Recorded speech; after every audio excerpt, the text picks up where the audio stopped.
Kita lanjutkan terkait dengan sub JPMK yang pertama, yaitu mahasiswa mampu menjelaskan dan juga nantinya juga menerapkan dalam bahasa pemrograman Python ya terkait dengan sub rutin atau fungsi lanjutan. Ya, nantinya juga kita akan membahas terkait dengan fungsi order tinggi. Ya, di fungsi lanjutan ini ya outline materi yang akan kita bahas ini ada sekitar 10. Ini definisi function, cara kerja function, tipe function, ya mendefinisikan function, contoh function sederhana, function dengan pengembangan nilai, ya docstring, function parameter, anonymous function dan juga eksperimen mandiri. Ya, nah definisi function. Nah, kita mulai dari definisi function dulu. Yakni kita tahu bahwa di dalam function kita punya cara ya menuliskan secara eksplisit kode scriptnya, ya, ini dengan kata kunci def, ya. Lalu diikuti dengan nama dari fungsi. Oke. Nah, di mana fungsi yang sudah kita buat sebelumnya nanti akan dapat kita panggil, ya. Misalnya di sini def, misalnya pre-processing, ya, buka kurung, maka nama def pre-processing yang di sini bisa kita panggil di luar dari tubuh fungsi itu sendiri untuk bisa kita gunakan. Selain itu, kita juga bisa memberikan parameter maupun argumen, ya. Misalnya kita punya variabel var1 ingin kita masukkan di dalam suatu fungsi, maka akan ditangkap oleh def dari function tersebut dan akan diolah di dalam tubuh fungsi. Itu adalah dasar dari definisi function. Ya, selain itu, ya kita juga bisa ya membuat secara multiple function. Ya, kita bisa juga membuat multiple function. Misalnya seolah-olah kita ingin membuat suatu fungsi kalkulator ya, kita butuh sebanyak 4 fungsi. Misalnya untuk operasi aritmatika ya ada definisi function untuk add operator, subtract operator, multiply operator, ya, divide operator dan seterusnya. Ini kita bisa membuat banyak multiple fungsi. Ini sebagai contoh, kita punya suatu fungsi dengan nama standar gaji, ya. Lalu di dalamnya ada parameter 1 dan juga parameter kedua. Ya. Di mana fungsi standar gaji ini akan bisa digunakan di dalam fungsi yang lain. Jadi fungsi ya di dalam fungsi kita bisa kita gunakan kembali.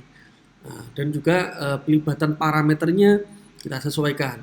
Kalau di fungsi standar gaji ada 2 parameter, ya, sedangkan di fungsi reward ya itu ada 3 parameter, maka proses input dari parameter yang kita masukkan ke dalam fungsi harus sesuai. Ya harus sesuai dengan jumlah parameter yang ada di dalam fungsi. Ya. Ini cara kerja fungsi. Ya.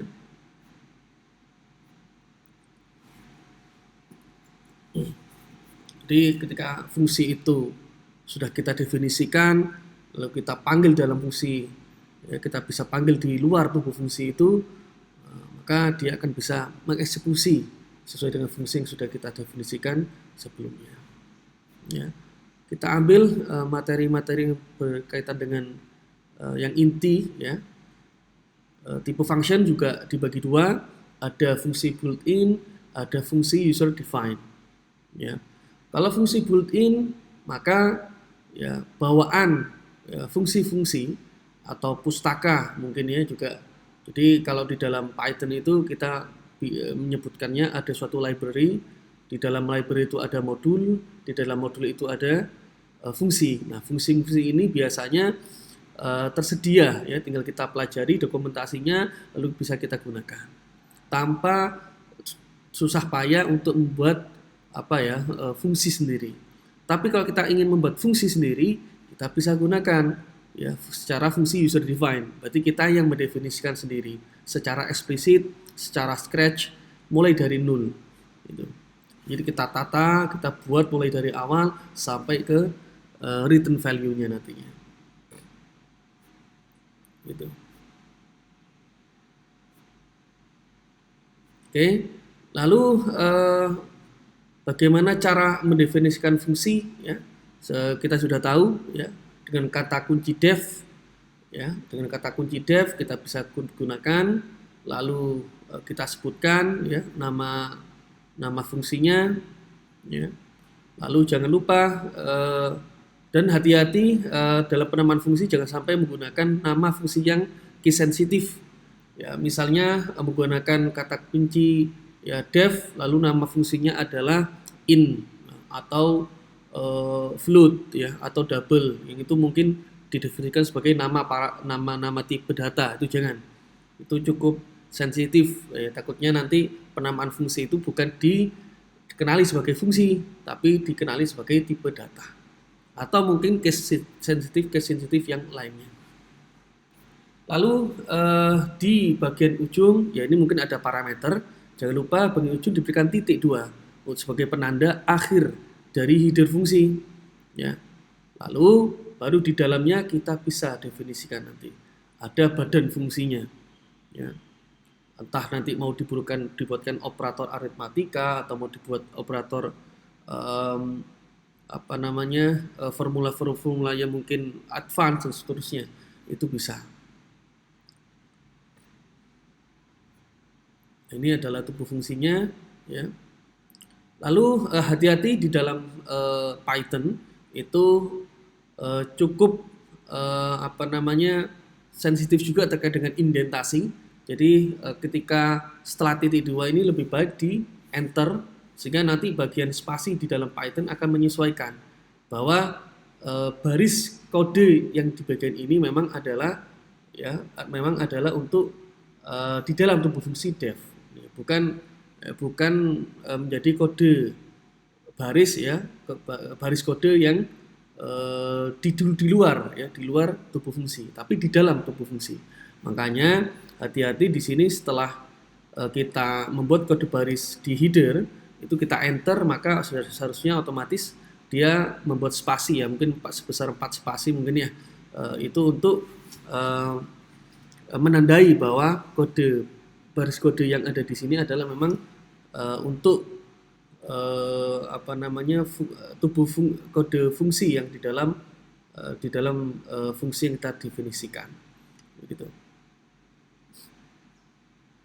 Ini adalah contoh sederhana ya, bagaimana kita membuat suatu fungsi ya, misalnya kita bisa print hello world di dalam def print underscore message misalnya, lalu kita bisa panggil print message sebagai fungsi, dia akan menampilkan hello world. Atau mungkin pesan-pesan yang lain, kita bisa gunakan tubuh fungsi yang bisa mencetak pesan yang sesuai dengan inputan kita. Oke, lanjut di dalam function juga kita bisa berikan nilai ya, pengembalian nilai.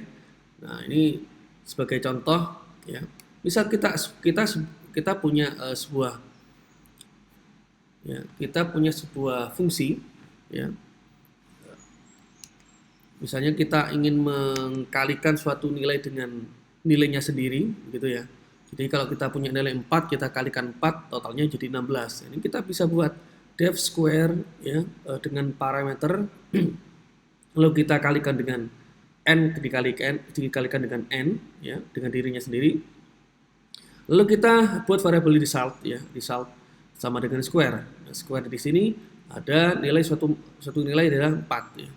Nah, 4 di sini akan dikalikan ya, dengan catatan kita mendefinisikan dulu ya, kita gunakan dulu, kita panggil dulu nama fungsi yang sudah kita buat sehingga nanti akan dikirimkan ke dalam square ya, di mana n-nya adalah 4, maka 4 dikalikan 4, maka yang di print out yang ada di bawah resultnya adalah 16 ya, dan seterusnya ya, ada square of 5 ya, 5 kali 5 25 ya, atau nanti diberikan kondisi ya, jika square-nya itu hasilnya ya 3 dikalikan 3 itu 9, karena dia kurang dari 15, kita print out ya square of 3 still less than 15 misalnya seperti itu.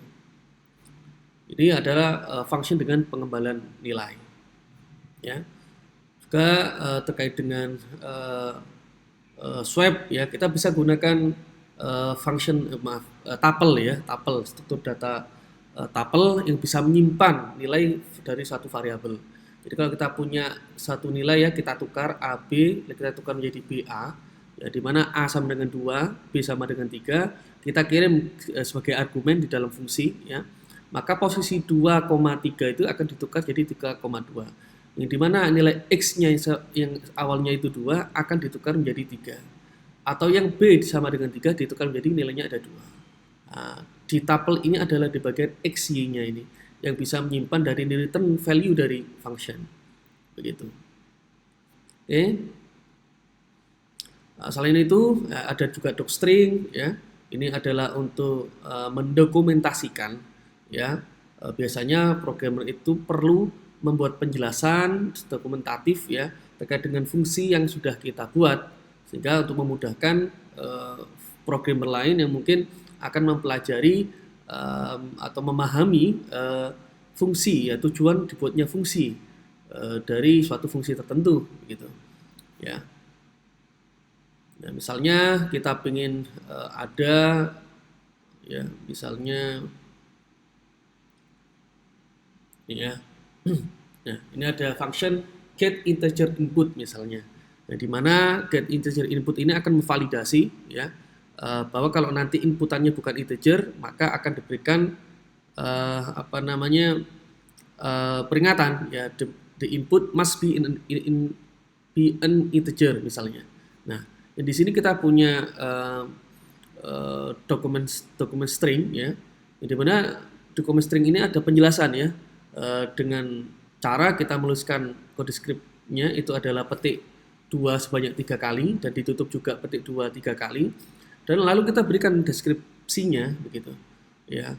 This function will be display the message to the user and request that they input as an integer. If the user enters something that is not a number, then the input will be rejected and an error message will be displayed. The user will then be asked to try again. Jadi di sini ketika kita menginputkan, harusnya yang harus diinputkan adalah umur ya, tapi yang dituliskan adalah string, maka akan muncul validasi ya, inputannya harus diminta untuk berbentuk integer. Sehingga ketika kita menginputkan 28, maka akan di print out ya, age-nya adalah sama dengan 28. Ini sesuai dengan output ya yang diminta dari validasi fungsi tadi itu. Oke, itu berkaitan dengan docstring. Selain itu ada beberapa function parameter ya, beberapa function parameter. Ini ada multiply parameter function, ada default parameter function, ada name argument, ada arbitrary arguments, ada positional and keywords argument. Nah, ini ada sebanyak mungkin 5 contoh bagaimana kita bisa menggunakan parameter di dalam fungsi. Ya, ini kita coba lihat ya.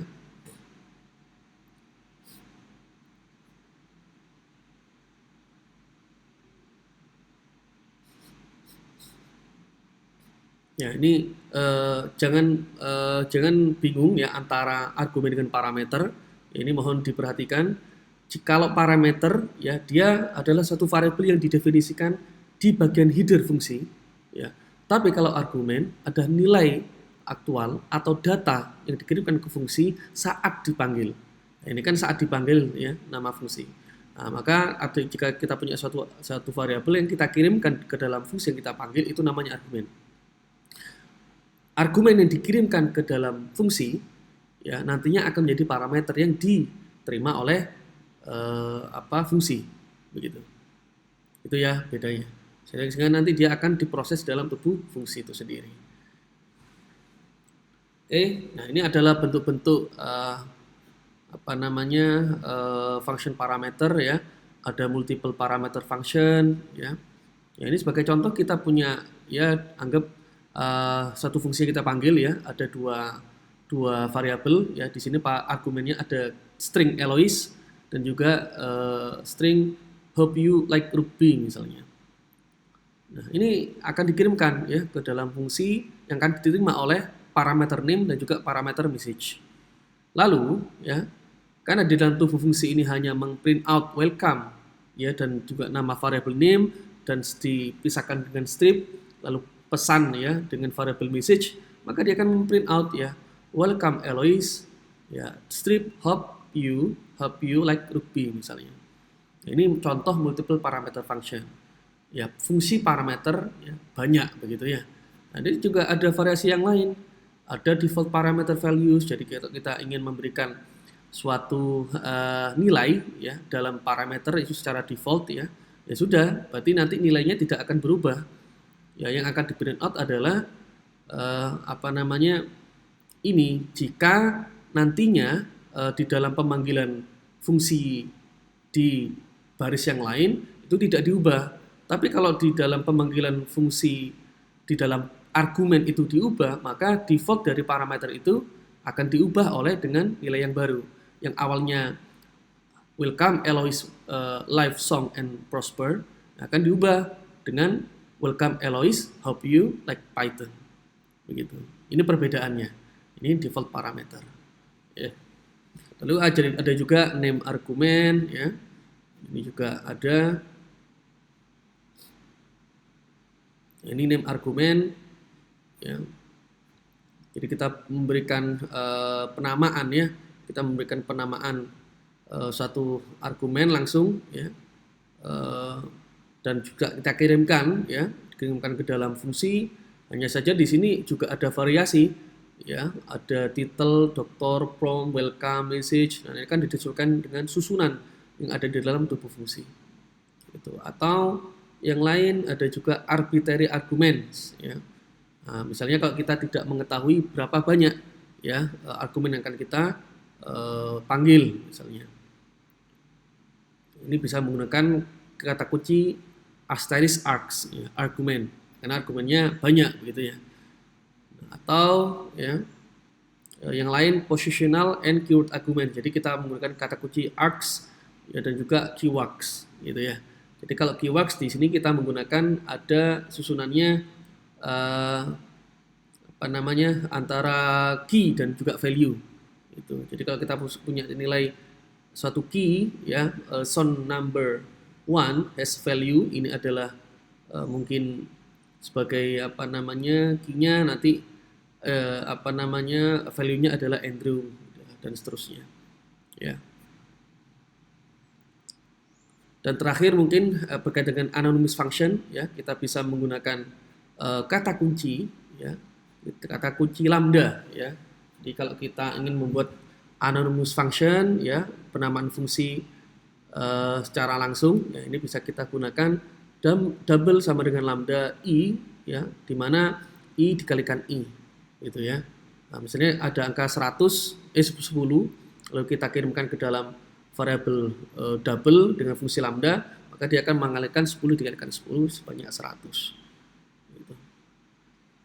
Baik ya, itu berkaitan dengan fungsi lanjutan ya, eksperimen mandiri yang perlu dikerjakan ya, sesuai dengan materi yang sudah saya sampaikan barusan. Lalu terkait dengan soal ya, nanti akan kita kirimkan ya untuk eksperimen mandiri di dalam ilmu UPN Veteran Jawa Timur. Baik, terima kasih. Wassalamualaikum warahmatullahi wabarakatuh.